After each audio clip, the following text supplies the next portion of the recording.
રાજ્ય અને દેશની રાજનીતિની વાત કરવામાં આવે તો દેશના પ્રધાનમંત્રી નરેન્દ્ર મોદી આજથી 2 દિવસ ગુજરાતના પ્રવાસે છે। મહત્વપૂર્ણ સમાચાર, પ્રધાનમંત્રી મોદી 2 દિવસ ગુજરાતના પ્રવાસે આવી રહ્યા છે। આજની વાત કરવામાં આવે તો આજે બપોરે તેઓ અમદાવાદ આવશે। 2 દિવસ વિવિધ કાર્યક્રમનું આયોજન કરવામાં આવ્યું છે।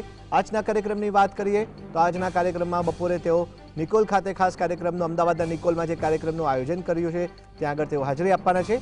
અમદાવાદના નિકોલમાં ખોડલધામ ગ્રાઉન્ડમાં સાંજે 4:30 વાગ્યાના સુમારે 5,477 કરોડના વિકાસ કાર્યોનું લોકાર્પણ અને ખાતમુહૂર્ત તેઓ કરશે। આ ઉપરાંત અમદાવાદ, મહેસાણા અને ગાંધીનગરના railway, urban development, road in building and revenue સહિતના વિવિધ ભાગોના કુલ 22 જેટલા પ્રોજેક્ટનું લોકાર્પણ અને ખાતમુહૂર્ત પણ કરશે। સાબરમતીથી કટોસણ રોડ ટ્રેન અને કાલ રોડ ટ્રેનને પણ પ્રધાનમંત્રી દ્વારા લીલી ઝંડી બતાવવામાં આવશે।